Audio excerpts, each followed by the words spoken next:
panjatkan puji dan syukur kepada Tuhan Yang Maha Esa, karena atas berkat ini kita masih bisa berada di sini walaupun dalam kondisi yang tidak memungkinkan karena pandemi COVID. Baiklah, langsung saja. Di sini akan ada dua materi. Yang pertama materinya tentang bonding attachment yang akan disampaikan oleh Bu Dewi. Dan yang kedua ada materi tentang bumi sigap saat pandemi COVID-19 oleh Ibu Adi. Baiklah, langsung saja. Materi yang pertama yang akan dibahas oleh Ibu Dewi tentang bonding attachment. Siapa? Oh, Meli ini, Desi ini, Ina ini, ada. Nah, ini kami dari Tikes Masjid Jepatan, Prodi S1 Kebidanan, yang melaksanakan pengabdian masyarakat kepada ibu hamil, khususnya ibu hamil. Kalau dari kami khususnya ibu hamil, betul. Di kawan-kawan yang lain ada pula yang khusus yang lain pula. Jadi kami dapat khusus ibu hamil. Nah, mumpung Ibu Sylvia Nafasari bersedia untuk mengumpulkan ini, kan sekarang kan sebenarnya tidak boleh mengumpulkan orang. Nah, nih maka berlima-lima kami kumpulkan. Besok ada pula 5 orang. Nah, di sini kami akan ngasih materi, ada 2 materi di sini. Ada bonding attachment 1 sama sigap ibu hamil sigap selama pandemi. Nah, bonding attachment ini tahu aku ini pernah dengar nggak kata-kata bonding attachment itu apa? Tidak pernah tahu. Ini yang lain ini pernah dengar nggak bonding attachment? Nah, bonding ini artinya ada ikatan. Bonding itu ikatan, attachment itu sentuhan. Jadi bonding attachment ini adalah ikatan kasih sayang antara ibu dan anak. Nah, kenapa kami ngasih materi bonding attachment ini saat hamil ini? Karena bonding harus dikasih pengetahuan sebelum melahirkan. Nah, kalau ini anak itu dia. Jadi ibu mempunyai waktu untuk istirahat. Dengan ibu punya waktu istirahat, maka ibu akan merasa nyaman, tidak stres, produksi ASI pun lancar. Kemudian bayi dengan resiko. Nah, bayi dengan resiko tidak bisa untuk melakukan bonding attachment. Karena apa? Dia butuh perawatan. Tentunya bayi lahir prematur, ke bayi lahir sebelum bulannya. Jadi kalau bayi lahir sebelum bulannya kan dia perlu perawatan, perlu tindakan. Jadi makanya tidak bisa langsung dilakukan bonding attachment. Kemudian ibu dengan resiko juga tidak bisa dilakukan. Ini ibu dengan sakit yang perlu tindakan yang bisa antara ibu dengan bayinya, dia kan juga tidak akan bisa menciptakan bonding attachment. Kemudian bayi yang tidak diinginkan, contohnya mungkin dia hamil sebelum nikah atau mungkin dia belum siap untuk hamil. Sudah siap hamil kan semuanya? Nah, alhamdulillah ya kan. Kadang ada yang pasangan ini yang baru merit belum siap untuk hamil, ya kan? Kemudian hamil tapi berarti dia tidak bisa menerima bayinya. Itu dia. Ini. Kemudian, nah, apa faktor-faktor yang mempengaruhi proses bonding attachment ini? Yang pertama itu kesehatan emosional orang tua. Jadi benar-benar kesehatan emosional ini benar-benar harus bagus. Nah, itu dia. Ya. Kemudian sistem dukungan sosial. Itu tadi dibilang tadi kan dukungan dari keluarga, dukungan dari suami. Kemudian tingkat keterampilan dalam berkomunikasi. Jadi keterampilan komunikasi antara ibu dengan bayi. Nah, itu dia. Karena kan ibunya adalah mah, Pani kalau ngecek di bayi kan ngeratinya ini dong, ini popon, ini susu, saya urusan ini kan itu kan. Tapi harus ada komunikasi antara ibu dan ayah. Ajak bayinya berbicara, ajak bayinya bermain, itu kreasi contoh komunikasinya.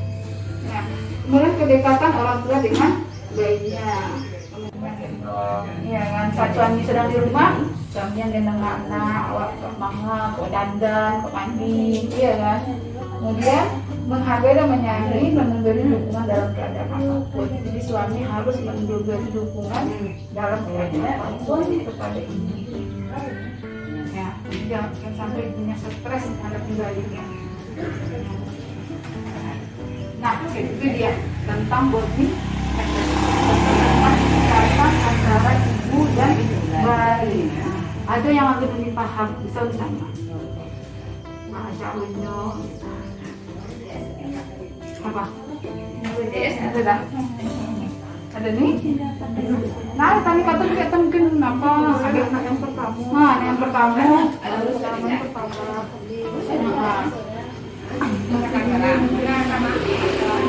Iya. Dia apa yang anak laki boleh. Ada nih.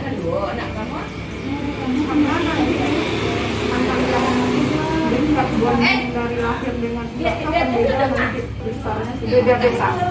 bedanya karena coba dilaksanakan dulu bilang anak kedua nih anak kedua.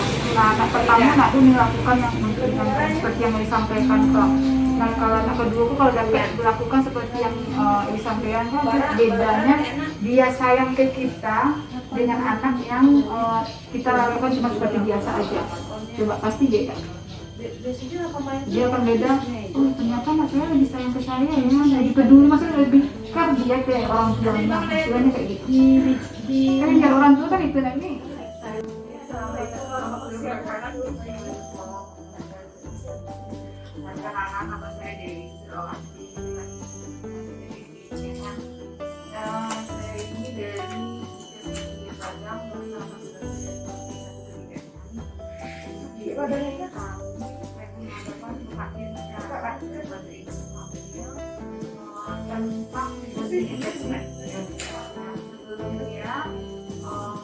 Ada yang tahu tentang ini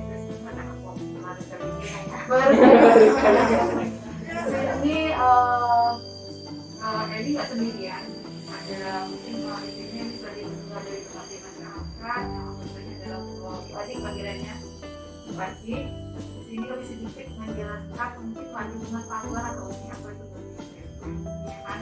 Bonding engagement itu mungkin baru dengar dunia foto-foto menciptakan ikatan kasih sayang antara ibu dan anak. Kan sama tua kalau orang dewasa ini kadang ini kalau anak ya kan. Nah itu mungkin disebabkan karena kurangnya ikatan batin antara anak dengan ibunya atau dengan anak dengan orang tuanya. Nah itu dia. Nah makanya di sini kami berharap setelah dikasih pengetahuan tentang budaya ini dan ini menyerahkan setelah melahirkan, iya kan?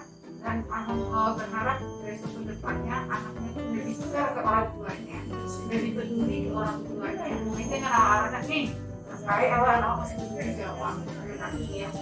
Nah, jadi di sini,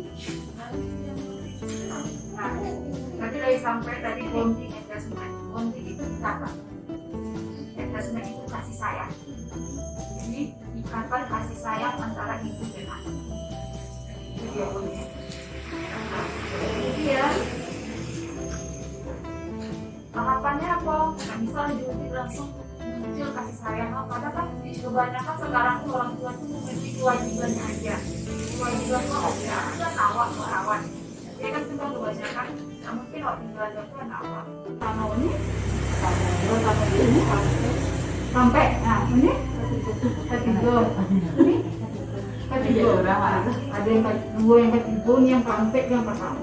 Ya mungkin yang tiga, yang keempat mungkin apa pengalaman tuh. Cok kan satu hamil itu kadang rasa gerak-gerak nak kalau diajak berbicara ini bergerak. Iya nak nih mengajak nih bicara waktu itu kalau di awak nih bergerak. Berarti ada komunikasi. Iya kan ada komunikasi. Oh ternyata itu ya secara sama awaknya.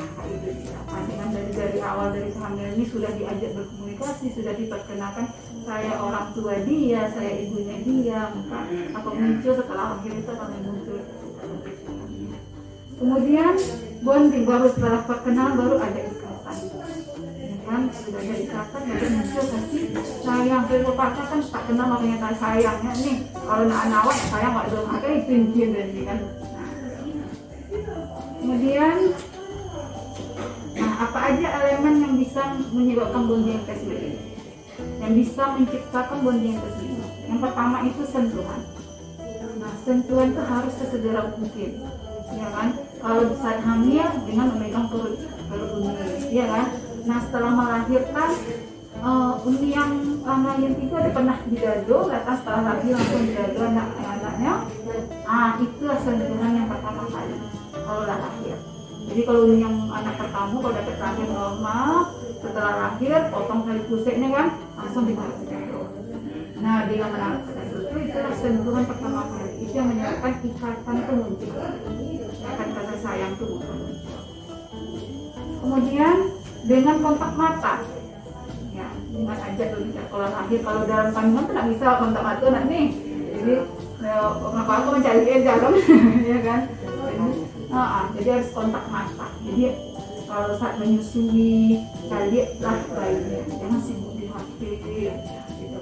Jadi kalau kan ada ibu menyusui anaknya lah, sibuk di HP orang lain. Nah, itu harus cari anak, sentuh anak, itu dia. Ya. Kemudian dengan suara, dengan memanggil dia, dengan ngajak dia berbicara. Nah, kalau dari kehamilan, udah jadi berbicara sampai dewasa, sampai dia lahir, dia akan kenal dengan suara kita. Dia ajak dia berbicara, ganti pokok aja dia berbicara, ganti pokok lagi anak, kayak gitu. Jadi dengan itu dia pun muncul ikatan kasih sayangnya sampai dia dewasa, sampai dia tua, dia ingat orang tua saya sayang sama saya. Jadi dimunculkan dari awal. Kemudian dengan entertainment, dengan ajak dia bermain. Jadi ajak dia bermain, ajak dia bernyanyi, iya kan? Itu dia. Kemudian aroma, anak Uni yang waktu bayi, kalau digendong orang lain nggak mau dia, satu dia langsung nyantok kan? Karena ini pasti orang kenal dia, maksudnya tuh orang bisa nyari sama mama, itu awak kan nggak bisa. Jadi dengan aroma, ternyata ini ibu saya. Kemudian bioritme, jadi memberikan kasih sayang itu harus berkelanjutan. Jadi nak sebatas dong, nggak apa itu lah bisanya berjalan, kalau bisanya pakai baju, baju orang. Nah itu jadi harus ada berkelanjutan. Kemudian, nah keuntungannya, mereka kecil ibu itu nak bonding, tapi keuntungan itu bunuh awak do bikinnya. Nah keuntungan itu yang pertama, bayi merasa dicintai, bayi merasa disayangi, bayi lebih percaya diri. Jadi kayak kan kalau seandainya bayi yang diam, bayi nggak mau bergerak, nggak mau pergi main, dia diam aja. Nah itu berarti dia kekurangan kasih sayang dari ibunya atau dari orang tuanya atau bapaknya. Nah itu dia. Jadi kalau itu merasa percaya diri, kalau saya mengeksplor ini, pergi ke sini, saya nggak akan terjadi apa-apa karena orang tua saya akan melindungi saya. Nah itu dia.